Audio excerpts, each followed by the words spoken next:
Morning my dear friends. दोस्तों 11th lecture की तरफ आज हम बढ़ रहे हैं। We are doing unit 4 working capital management section B corporate finance CMA USA part 2 and I have told you that which priority और which topics और which units you have to study on the basis of preference because they have the interlinked. तो बेटे आज हम lecture number 11 inventory management with in working capital we are doing that. Or today we will be completing with a concept named as inventory management, which is a part of component of working capital. लेकिन आज एक quotation, एक बात, एक बच्चे का comment आया मुझे YouTube से और वो उससे बातों से ऐसा लग रहा था बड़ा डाउन है, उसके साथ हिस्ट्री में कुछ ऐसा हुआ या वो फेल हो गया या कुछ भी रहा, मैं वो शो नहीं कर बताना नहीं चाहता। बट मैं आज एक बात आप सबको कहना चाहता हूँ कि ऐसा नहीं है कि मेरे साथ पास्ट में अच्छा हुआ होगा या मेरे पास कुछ बैड एक्सपीरियंसेस नहीं है, बट सवाल है कि क्या हम पुरानी बातों को लेकर आगे चलते रहेंगे या लाइफ में आगे भी देखेंगे। बेटे मेरे को ऐसा लगता है कि we should shut the past. हमें पुरानी भूतकाल को भूल जाना चाहिए, सबक लेना चाहिए बस। ठीक है, this is a point, this is the experience. बार बार याद करके क्या होना है बेटा, वो तो बीत चुका है। और हम फ्यूचर में बहुत ज़्यादा सोचते हैं कि मैनेजमेंट अकाउंटेंट बन जाएंगे, फिर ये होगा, नो डाउट बनेंगे, बट कुछ पीरियड के लिए cut the future, shut the past. मैंने यही बात लिखी आज, shut the past, cut the future. यार आप जिस 100% जिस लम्हे में हो वर्तमान काल में, उस समय 100% आप इंजॉय तो करते नहीं, उसका बेस्ट यूज़ तो करते नहीं, और आप बस बड़ी बड़ी बातें करते हो ये वो। ऐसा नहीं बेटे, मैं चाहता हूँ कि आज आपको एक इस लेसन के थ्रू, इस लेक्चर नंबर 11 के थ्रू एक बात ये जनरेट कर दूँ आपके माइंड में कि वी शुड नॉट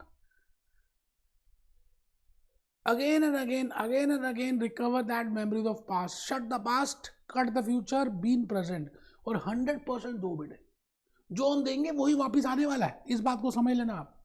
और आज ये लेक्चर नंबर 11 के बाद मैं लेक्चर नंबर 12 में आपको प्रैक्टिकल क्वेश्चंस भी कराने वाला हूँ, from CBQs, from extra practical questions.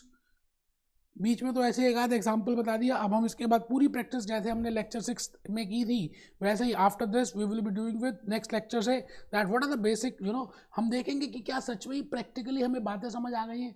और मैंने CBQs और EPQs आपको बताया कि हॉक, ग्लैम, वाइले और अपने एक्सपीरियंसेस से, पास एग्जामिनेशन से CMA के डेडिकेटेड आपके लिए प्रिपेयर किए हैं। तो जल्दी से रजिस्टर ओपन कर लीजिए। Friends, we have discuss up to this point what I mean by inventory management and I have discuss what are the methods and what are the techniques. We follow methods and models और techniques to manage this inventory.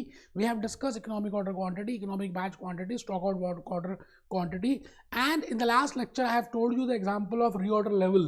बेटे आपके घर में पानी की टंकी है, syntax की, है ना, आप रोज सुबह आपके घर में आप या आपके पेरेंट्स उस टैंकी को ऑन कर देते हैं, पानी ऑन कर देते हैं, बिकॉज दैट लेवल पूरा दिन आपने कंज्यूम किया, फैमिली मेंबर्स ने कंज्यूम किया, उसका लेवल नीचे आ गया। अगर आज आप नहीं भरेंगे तो पानी खत्म हो जाएगा, फिर आप डे टू डे एक्टिविटीज कैसे कर पाएंगे।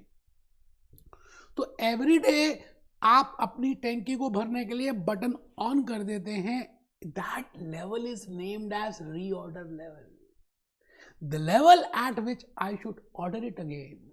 ठीक है, तो बेटे मैंने उसके साथ बड़े सारे एग्जांपल्स बताए। आज टेक्निक्स में दो बातें मुझे बतानी जो मैंने हाईलाइट की हैं।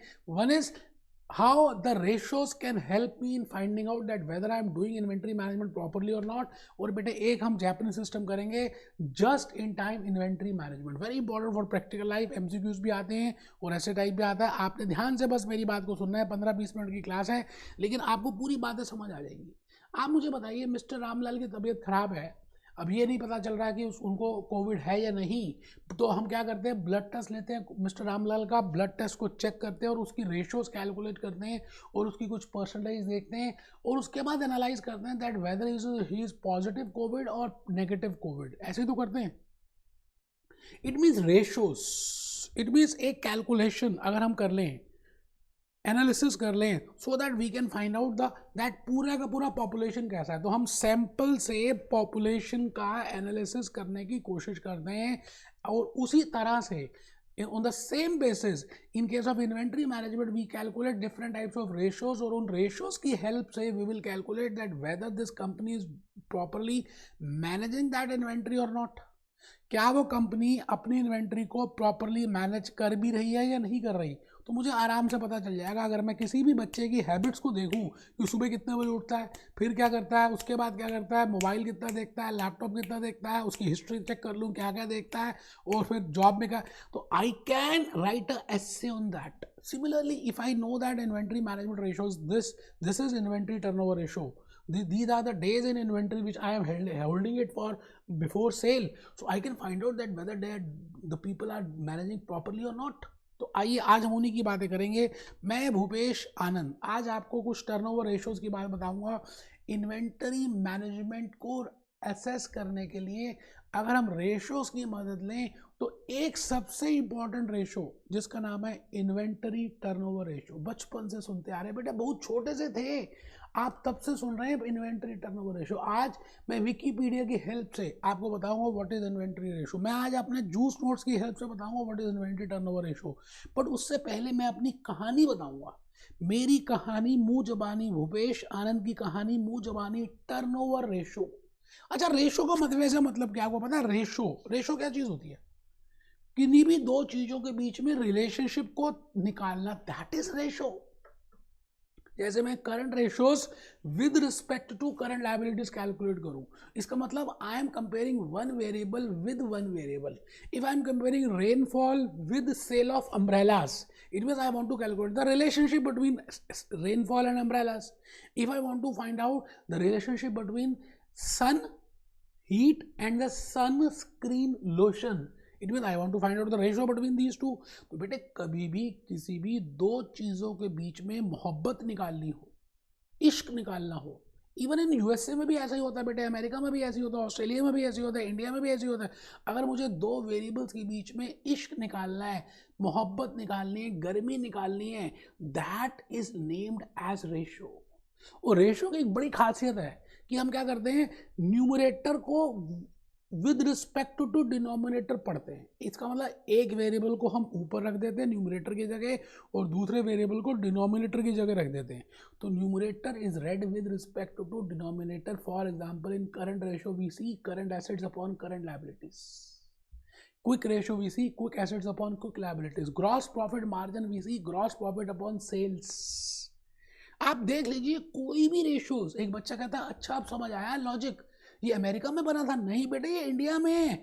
अमेरिकन्स ने हमारे से चोरी कर लिया होगा, मैं तो ये मानता हूँ.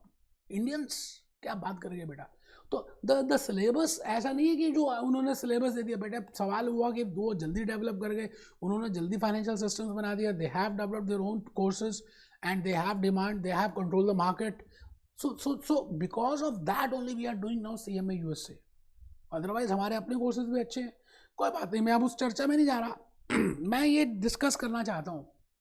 I want to say you that if I want to find out that whether this company, whether this ABC, whether this Apollo tires, whether this Dunlop tires, whether this Radial tires, whether this MRF tires, whether they are doing good or not, तो बेटे मैं tyre industry की on an average inventory turnover ratio calculate करूंगा और फिर उस बड़े पापा इंडस्ट्री की एवरेज को कंपेयर करूंगा MRF से, अपोलो से, डनलप से, अलग अलग कंपनीज से. तो आज मैंने वही बताना है. रजिस्टर ओपन कर लीजिए. Inventory turnover ratio. Turnover ratios are with respect to turnover. अच्छा, टर्नओवर रेशो में खासियत है, जैसे सेल्स टर्नओवर रेशो है ना, sorry fix asset turnover ratio, ठीक है, वर्किंग कैपिटल टर्नओवर रेशो, ठीक है जी, accounts receivables turnover ratio, inventory turnover ratio. आप देखिए किसी भी चीज को मैं सेल्स के साथ, इनकम स्टेटमेंट की आइटम्स को I can relate with sales, क्योंकि सेल्स एक बड़े पापा हैं. आप जो भी कुछ कर रहे हो वो सेल्स के लिए ही तो कर रहे हो.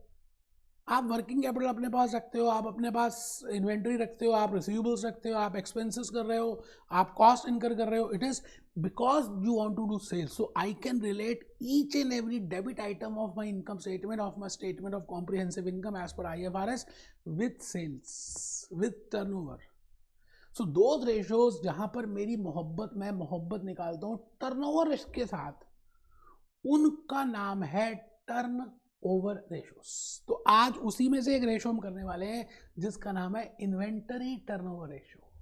इन्वेंटरी टर्नओवर रेशो क्या होती है बेटे? इसमें मैं इन्वेंट्री का बैलेंस और सेल्स के साथ मोहब्बत देखूंगा कि भाई अगर सेल $X की हो रही है तो how much is the balance of inventory, इस बार कितनी थी, लास्ट ईयर कितनी थी, लास्ट टू लास्ट ईयर कितनी थी। और इंडस्ट्री में सब लोग क्या करते हैं, जैसे मैंने अभी एग्जांपल दिया टायर इंडस्ट्री का, तो टायर इंडस्ट्री की इन्वेंट्री टर्नओवर रेशो पहले कैलकुलेट करेंगे। अच्छा, इन्वेंट्री टर्नओवर रेशो क्या होती है वो देखेंगे, मैं न्यूमरेटर अपॉन डिनोमिनेटर। न्यूमरेटर में मैं आपको बताऊंगा सेल्स लूंगा या कॉस्ट ऑफ सेल्स लूंगा, बिकॉज इन्वेंट्री की रिलेशनशिप सेल से नहीं है, कॉस्ट ऑफ सेल्स से ज़्यादा है, ठीक है ना। तो हम अभी उसमें प्रॉफिट हटा देंगे, क्योंकि प्रॉफिट तो हम ले ही रहे हैं ग्रॉस प्रॉफिट मार्जिन रेशो में। तो सेल्स में से ग्रॉस प्रॉफिट लेस किया तो कॉस्ट ऑफ सेल्स आता है। तो इन्वेंट्री टर्नओवर रेशो में हम फॉर्मूला यूज करेंगे। आइए जी आइए, एक बच्चे ने तो रजिस्टर भी नहीं खोला, बिल्कुल चुपचाप बैठा हुआ है, आज बड़ा एक गंभीर सा बैठा है बेटे वो। Turnover ratio with respect to turnover, performance भी नाम है इनका, और 3 रेशोज मैंने आपके सामने लिख दी, वैसे बड़े सारे नाम भी दिए मैंने।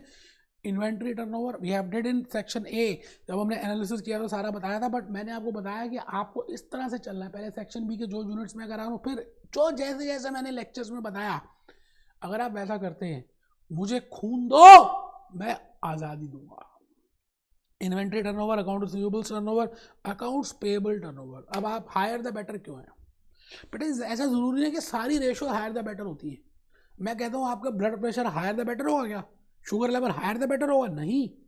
इसी but the point is in case of performance, आप जितने अच्छे नंबर लेकर आएंगे, आप जितने बेटर परफॉर्म करेंगे, आप जितनी बढ़िया टर्नओवर करेंगे, उतना अच्छा है। लेकिन सवाल आता है कि ऐसा क्यों, मैं ऐसा ही क्यों हूँ, why turnover ratios are higher the better, why inventory turnover ratio is higher the better.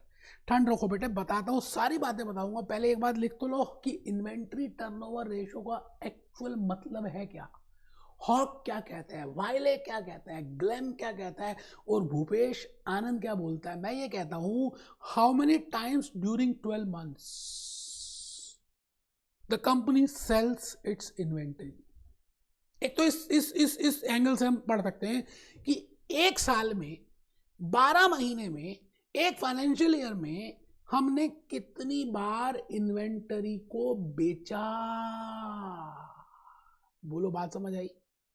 How many times I have turned, ऐसा समझ लेते हैं मैंने कितनी बार अपनी इन्वेंट्री को टर्न किया, मतलब नया स्टॉक खरीदा। अच्छा, नया तो तभी खरीदूंगा ना जब पुराना बेचूंगा, ऐसा भी समझ सकते हैं। How many times I have purchase new stock and sold old, purchase new and sold old, that is named as turn over. जैसे छोटे से बच्चे होते हैं ना, टर्न करते हैं, इसका मतलब टर्न का मतलब क्या है, पुराना स्टॉक गया, टर्न हुआ, और नया आ गया, फिर पुराना चला गया, फिर नया आ गया। अब ये जो नया वो पुराना बन गया कुछ दिनों, वो चला गया, फिर नया, फिर ऐसे। It means maximum number of times, अगर एक कंपनी की इन्वेंट्री टर्नओवर रेशो 6 टाइम्स है, तो मैं ये कह सकता हूं कि 12 महीने में 6 बार इन्होंने अपना स्टॉक नया लिया। या ये भी कह सकते हैं कि they have sold their stock within 2 months. It means they are selling their goods within a gap of 2 months, because they are purchasing 6 times in a year. It means they are selling after a gap of 2 months. And if a company has a 12 times as inventory turnover ratio, it means that company is selling the stock within 1 month. कौन सी अच्छी आप बताओ। मैंने 2 company के example दिए, let it be Ramlal and company and let it be Ram प्यारी and company. When I से Ramlal and company, I mean 6 times is the inventory turnover ratio, and when I say ram pyari and company, 12 times is the turnover ratio. If I just see the turnover ratios, inventory turnover ratios के ऊपर भी मैं टिप्पणी कर सकता हूँ। I can give a comment that Ram Pyari and Company is doing better because the ratio is 12 times. It means that they are selling their stock within 1 month. It means that their product is in high demand. उनका product high demand में है, उनका product लोग इंतजार करते हैं, लोग पागल हैं। वो जैसे राम प्यारी अपना प्रोडक्ट लेकर आती है, राम प्यारी एंड कंपनी, पीपल लाइन लगाकर खरीद लेते हैं, और हम वो 1 महीने में अपना स्टॉक बेचने में सक्षम है। They are able to sell their stock within 1 month. So it is a good sign. It means 6 times better हुई या 12 times better हुई बेटे, but natural 12 times, because आपने उसका इंटरप्रिटेशन देखना है। CMA USA में भी हम उसकी इंटरप्रिटेशन देखते हैं, CFA USA में भी इंटरप्रिटेशन देखते हैं, CPA USA में भी इंटरप्रिटेशन देखते हैं, ACC लंदन में भी इंटरप्रिटेशन देखते हैं, और भूपेश आनंद सब कराता है बेटे, और कस्टमाइज आपके लिए सारे लेक्चर्स रिकॉर्ड करता है। कोई कॉपी पेस्ट नहीं है, जबकि सिलेबस काफ़ी हद तक कुछ सेम है बेटे, लेकिन भूपेश आनंद ने डेडिकेटेडली आप ही के लिए किया है। तो लिखते हैं जी, inventory turnover ratio, how many times during 12 months, 1 year और 1 year the company sells its inventory, that is named as inventory turnover ratio. How many times during 12 months the company sells its inventory। अब मैंने आपको बताया था कि किसी भी ratio को देखें तो उसमें एक न्यूमरेटर होता है बेटे, एन का मतलब है न्यूमरेटर और डी का मतलब क्या है, डिनोमिनेटर। एक बात का ध्यान रखना है, जब मैं गधों, न्यूमरेटर में गधे लिख रहा हूँ, है ना, अमेरिका में भी तो गधे होते होंगे, तो बेटे डिनोमिनेटर में भी गधे ही होने चाहिए। यहाँ पे घोड़े लिखूंगा तो यहाँ भी घोड़े होने चाहिए। The point which I want to say you is that if I am taking the numerator for 12 months, then denominator should also be for 12 months. If I am taking the numerator for 6 months, the denominator should be for 6 months. But the point is, we always take numerator if I want to calculate inventory turnover ratio on annual basis. बेटे हम annual basis पे निकालते हैं, इसलिए जो हम नीचे लेंगे वो भी annual basis पे ही लेंगे। आइए जी फॉर्मूला देख लें। आइए, ये मैंने बता ही दिया आपको कि एक साल में कितनी बार हम पुरानी इन्वेंट्री को बेचते हैं और नई इन्वेंट्री खरीदते हैं, उसका नाम है इन्वेंट्री टर्नओवर रेशो। एक कंपनी की टर्नओवर इस तरह की है, दूसरी कंपनी की इस तरह की है, आप बताइए कौन सी कंपनी ज़्यादा बेटर है। It is but natural that this company is more better as compare to this company, because higher the turnover ratio better it is। मैंने एग्जांपल दिए नीचे, मैकडोनल्ड्स और Burger King. I have just given you the example of Ramlal and Ram Pyari, but still for calculation से better है आप ये लिख लें। मैकडोनल्ड्स की इन्वेंट्री टर्नओवर रेशो 4 टाइम्स है और बर्गर किंग की इन्वेंट्री टर्नओवर रेशो 6 टाइम्स है। बस और कुछ नहीं दिया मैंने, बस यही इन्फॉर्मेशन दी और आपको कहा प्लीज इसके ऊपर बताइए कौन सी कंपनी बेटर है, और कुछ भी गिवन ही नहीं है सर। तो आप इन्वेंट्री टर्नओवर रेशो से ये पता लगा सकते हैं कि ये 12 महीने में जब 4 बार बदलती है तो एक बार कितने महीने में बदलेगी, 12/4, that comes to 3 months। It means they are changing their stock or they are exchanging old stock with new after a gap of 3 months। ऐसा भी समझ सकते हैं कि इस प्रोडक्ट में ये खरीदने के या बनने के 3 महीने के बाद बिकती है। बट अगर अब 6 टाइम्स की बात करूं तो 12 महीने में 6 बार, तो एक बार कितने पीरियड में, 12 × 1/6 इज इक्वल टू 2 महीने। It means they are selling their stock after a gap of 2 months। बड़ी सिंपल सी बात है, 3rd क्लास के बच्चे से भी पूछें तो वो बता देगा कि सर जिनका प्रोडक्ट ज़्यादा बिक रहा है, जल्दी बिक रहा है, इसका मतलब उनकी क्वालिटी अच्छी होगी, they must have been good quality, they must have following more advertisement strategies, और दे आर डूइंग गुड, और they are following better inventory management techniques. So higher the ratio better it is. ये बात हमने समझ ली।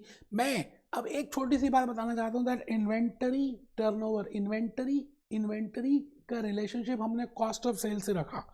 अच्छा formula लिखा आपने, क्या था फॉर्मूला, लिखा ही नहीं आपने, लिखिए सर, लिखिए, cost of sales upon average inventory, cost of sales upon average inventory. ये जो कॉस्ट ऑफ सेल्स है ये 12 महीने की है, और ये जो एवरेज सेल्स है, ये एवरेज इन्वेंट्री है बेटे, ये भी हम 12 महीने के बेसिस में लेंगे। इसका मतलब जनवरी बिगिनिंग का स्टॉक कितना था और दिसंबर उसी पर्टिकुलर ईयर का, दिसंबर 2021 का, 2022 का स्टॉक कितना था। It means I will see for 12 months। If numerator is for 12 months and generally we calculated for 12 months, तो अगर आपको कॉस्ट ऑफ सेल्स 3 महीने की भी दी हुई है, सुनना, बड़ा इंपॉर्टेंट पॉइंट बताने जा रहा हूँ, आप इसको 12 महीने में कन्वर्ट कर देंगे, क्योंकि स्टॉक की फिजिकल वेरिफिकेशन आप एंड ऑफ द ईयर में करते हैं, because stock is always for the year, we always calculate average inventory for the year, so we generally see that cost of sales will also be should be for 12 months। so if it is given to me for 3 months, you have to convert it for 12 months। तो जब आप convert करेंगे तो उसका नाम होगा annualised. हमने convert कर दिया एनुअलाइज्ड कॉस्ट ऑफ सेल्स। तो फॉर्मूला क्या हुआ, annualised cost of sales upon average inventory. Average inventory का फॉर्मूला क्या हुआ, opening inventory plus closing inventory divided by 2। तो आइए सर, मैं भूपेश आनंद आज आपके सामने अपनी होश में आपको कहीं लेके जा रहा हूँ, और वो लेके जा रहा हूँ बेटे मैं एक ऐसी दुनिया में जहाँ गूगल बाबा कुछ कह रहे हैं, विकीपीडिया कुछ कहती है, मैं विकीपीडिया की बात कर रहा हूँ। मैं भी आ रहा हूँ बेटे विकीपीडिया में, और विकीपीडिया से हम कुछ पूछेंगे।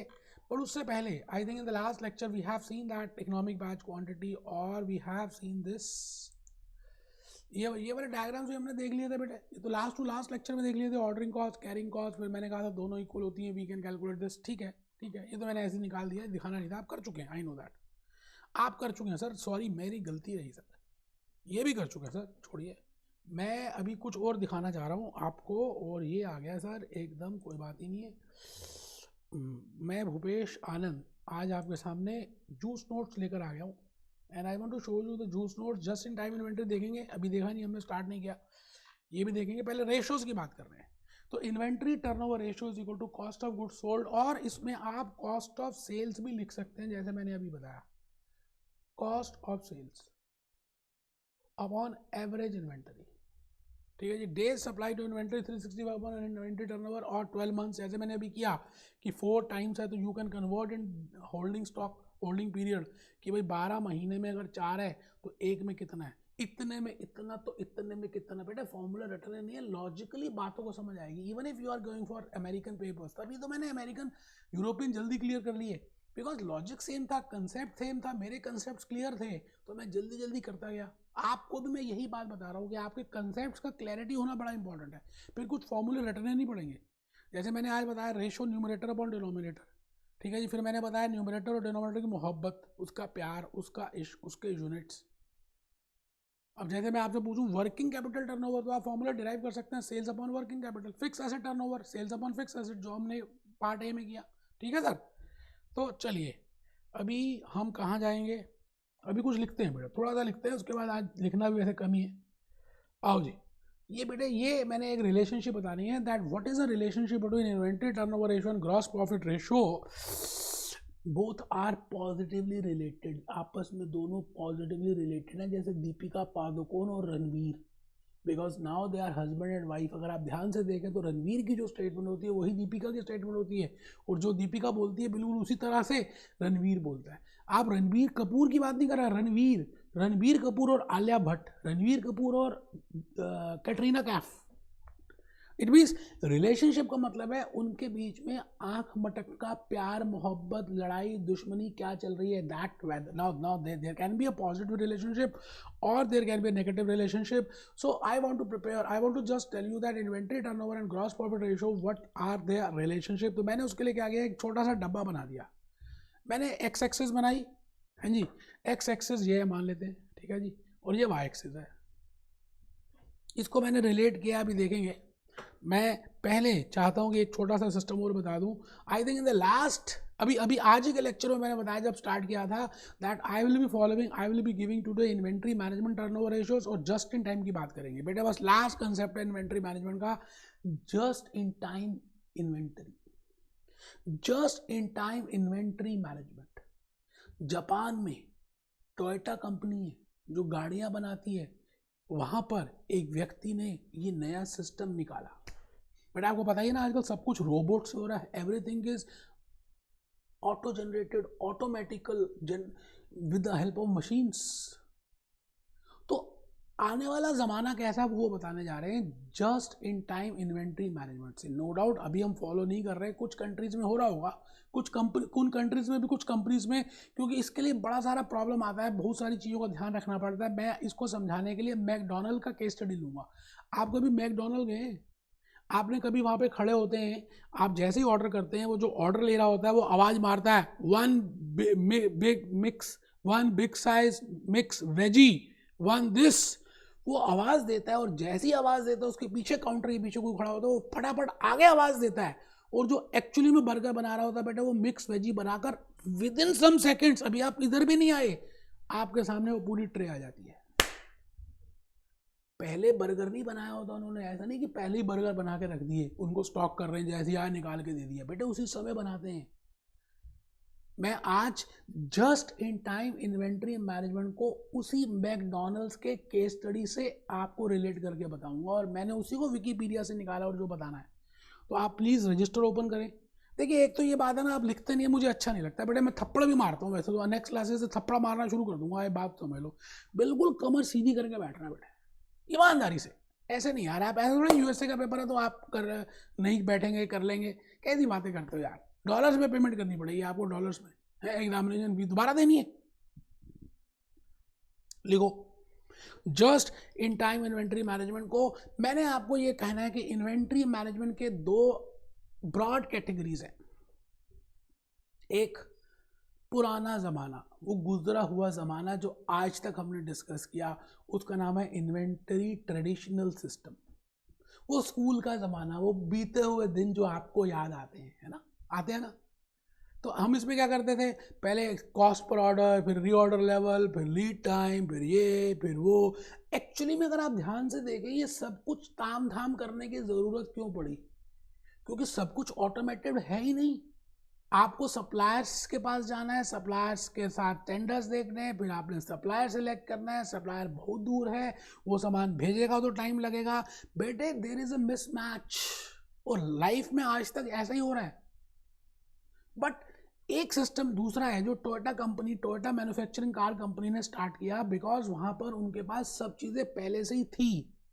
तो उन्होंने कहा भाई आज अब आने वाला ज़माना इसका नहीं होगा, आने वाला ज़माना है new modern, that is named as just in time inventory management. इसमें हम कोई पहले से इन्वेंट्री नहीं रखते, या इसमें हम कुछ भी पहले से प्रोड्यूस करके नहीं रखते, ऐसा मान के चलिए। जैसे मैकडॉनल्ड्स वाले हैं, पहले से बर्गर, पहले से चिकन बर्गर, पहले से मिक्स वेजी कुछ भी बना के नहीं रखते। जैसे ही ऑर्डर आएगा हम बनाना स्टार्ट कर देंगे। बेटे पहला जो सिस्टम था वो पुश सिस्टम था, धक्का देते थे, धक्का। इसका मतलब आप पहले प्रोड्यूस करते जा रहे हो, करते जा रहे हो, करते जा रहे हो, पता नहीं डिमांड आएगी भी या नहीं आएगी, आपने प्रोड्यूस कर दिया, दे दिया, क्योंकि हमारे पास कैपेबिलिटी थी, हम प्रोड्यूस करते थे, आगे दे देते थे। अब वो स्टॉक पड़ा हुआ है, कुछ ऑब्सोलीट हो रहा है, कुछ खराब हो रहा है, क्योंकि डिमांड आई थी तब नहीं बनाया, वो क्योंकि हमारी कैपेसिटी थी, हमारी कैपेबिलिटी थी, हम बनाते जा रहे थे, no relationship with the demand, हमने सोचा कि आएगी दे देंगे। बट बेटे जस्ट इन टाइम में हम पहले से कभी भी कुछ भी प्रोड्यूस नहीं करेंगे, इसको बोलते हैं पुल सिस्टम। इट मीन्स जैसे डिमांड आएगी हम उसी पॉइंट पे अपना प्रोडक्शन स्टार्ट करेंगे। आपने कभी सप्लाई चेन मैनेजमेंट का नाम सुना है? बेटा लॉजिस्टिक की बात नहीं कर रहा, supply chain management. It means हम सप्लायर को, हम कस्टमर को, हम बाकी सब लोगों को साथ में लेकर चलेंगे। सप्लायर भी हमारा है, हमारे सामने कस्टमर है, हमारे सामने फैक्ट्री है, हमारे सामने प्रोडक्शन सर्विसेज हैं। तो जैसे ही ऑर्डर आएगा हम सबको ऑन कर देंगे। जैसे मैकडॉनल्ड्स में जैसे ही ऑर्डर आता है हम फटाफट प्रोडक्शन स्टार्ट कर देते हैं। That is named as just in time. इसके बेनिफिट्स भी हैं कि आपको कुछ स्टॉक रखने की ज़रूरत नहीं है, कैरिंग कॉस्ट की कोई ज़रूरत नहीं है, बिकॉज सब कुछ पहले से ही उसी समय हम ले रहे हैं। तो आइए जी उसी को देख रहे हैं। इन्वेंट्री मैनेजमेंट में हमने दो सिस्टम्स कर दिए, ट्रेडिशनल और मॉडर्न। मॉडर्न के नीचे मैंने लिख दिया जस्ट इन टाइम, और उसके नीचे लिखा सप्लाई चेन मैनेजमेंट। ठीक है जी, आपको लॉजिक समझना है, what is the meaning of logic of this just in time system, purchasing just in time production. इसका मतलब जैसे आएगा तभी खरीदेंगे तभी बनाएंगे, हम पहले से कुछ भी नहीं कर रहे। इसका नाम है pull system, this is not a push system. पुराना जमाना था वो पुश था, इसको हम जनरली कहते हैं लीन प्रोडक्शन। कभी आपने मैकडॉनल्ड का देखा हो तो सब चीज़ें प्रॉपरली लिंक्ड हैं। कुछ इस तरह से मशीन्स पड़ी हुई हैं, जो भी ओवन है या जो भी चीज़ें हैं, कि बिल्कुल एक्स का आउटपुट दूसरे की इनपुट, दूसरे का आउटपुट तीसरे की इनपुट, चौथे का आउटपुट पांचवें की इनपुट, डायरेक्टली ट्रे में कैसे आकर आपके सामने सर्विस हो जाती है। So it can be a brief example of supply chain management, और I will say this is a just in time inventory management. ठीक है सर, तो आइए इसमें हम देख लेते हैं पुश सिस्टम और पुल सिस्टम। जो मैंने वर्ड यूज किया, पुल यूज किया बेटे ट्रेडिशनल के लिए, और पुल यूज किया बेटे मैंने मॉडर्न के लिए। Units are being produced without the knowledge of actual use in push system, but in case of pull system, in case of just in time inventory management system, units are being produced with the knowledge of actual use। इसमें लीन production होती है। और McDonald की case study है बेटे, मैं आ गया जी McDonald की केस स्टडी में। पहले उसी को देख लेते हैं बेटे, मैंने बड़ी मेहनत से उसको निकाला है। देखिए just in time McDonald's, just in time manufacturing. अच्छा, जस्ट इन टाइम मैन्युफैक्चरिंग का मतलब पहले समझ लेते हैं कि क्या मतलब है जो जस्ट इन टाइम का। जस्ट इन टाइम मीन्स, ये देखिए, Toyota production system is an integrated social technical system developed by Toyota, but that comprises its management philosophy and practices. The TPS is a management system that organizes manufacturing and logistics. इसी को बोलते हैं supply chain management. Logistic एक छोटा part है, but हम जब supplier को, कस्टमर को, सबको मिला के करते हैं, that is supply chain management for the automobile manufacture including the interaction with this. देखिए आ गया ना सप्लाई चेन मैनेजमेंट, मैंने बताया था ना सप्लाई चेन मैनेजमेंट का मतलब यहाँ पे it is small part of supply chain management. ठीक है, अब आइए जी मैकडोनल्ड्स। मैं आ गया मैकडोनल्ड्स में। कहाँ हूँ मैकडोनल्ड्स? मेरा तो बर्गर खाने का मन कर रहा है। कहाँ हूँ मैकडोनल्ड्स? ये रहा जी मैकडोनल्ड्स, ये रहा मैकडोनल्ड्स। अब इसके अगर आप प्रोडक्ट्स देखें तो आपको पता ही है, आपने खाए हुए हैं, सॉफ्ट ड्रिंक्स ली हुई हैं, चिकन लिया हुआ है, हैम बर्गर्स लिए हुए हैं। ये देखिए हैम बर्गर्स। क्या लगता है बर्गर पहले ही बना के रखना होगा? नहीं, they are following just in time inventory management system. किसी भी तरह के, चाहे वो चिकन के क्यों ना हो, चाहे वो फ्रेंच फ्राइज क्यों ना हो, चाहे वो सॉफ्ट ड्रिंक्स क्यों ना हो, चाहे वो मिल्क शेक्स क्यों ना हो, they follow just in inventory, that is pull system. ठीक है सर, तो अब आपको थोड़ा सा एक आइडिया रहेगा, याद भी रहेगा, इसीलिए मैं विकीपीडिया दिखा रहा हूँ कि आप विजुलाइज करेंगे ना तो आपको चीज़ें याद आ जाएंगी। अब आप इस लेक्चर को किसी से भी कंपेयर करें, बेटे कोई गूगल नहीं दिखा रहा, कोई विकीपीडिया से नहीं बता रहा, कोई जूस नोट्स नहीं दे रहा, कोई हॉक वेल ग्लेमनेस तीनों को मिक्सचर नहीं दे रहा, कोई लॉजिक्स नहीं बता रहा। बेटे भूपेश आनंद आपको A to Z सब बताने की कोशिश कर रहा है। ठीक है जी, अब आइए विकीपीडिया हैज इंट्रोड्यूस, तो पता ही आपको मैकडोनल्ड्स कहाँ पे इंट्रोड्यूस हुआ था, उसमें नहीं जा रहे हम। ठीक है सर, तो मैं आपसे ये कहना चाहता हूँ that they are following supply chain management and they are doing good and they are giving good free, you know, they are managing their inventory at the best level. और आपने कभी इनके सेल आउटलेट्स देखे हों, cell outlets, तो वहाँ पर आपको पता ही, आप गए हुए हैं बेटा, कैसे होता है उसमें सेल आउटलेट्स कैसे हैं बताइए आप मेरे को। सेल आउटलेट्स में आगे खड़े होते हैं लोग, पीछे खड़े होते हैं, उसके बाद एक टीम होती है, एक पूरी लेवल ऑफ चेन होती है। पहले वाले लोग फ्रंट बेंच पे जो बैठे होते हैं, जो खड़े होते हैं, फिर सेकंड, फिर थर्ड वाले एक्चुअली में प्रोड्यूस कर रहे होते हैं, वो सेकंड को देते हैं, सेकंड वाले आगे को देते हैं, और बीच में मशीन्स होती हैं।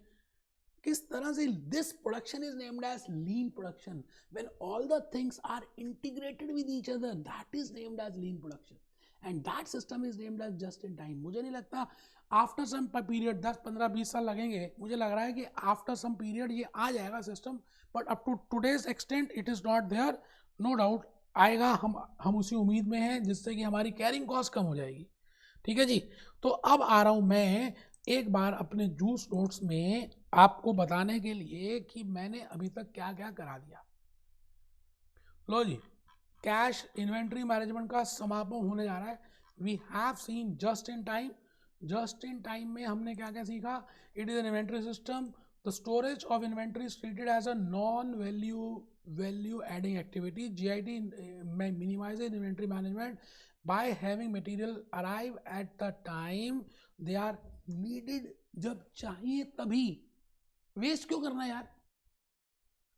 All material inventories and their associated carrying are reduced or eliminated entirely.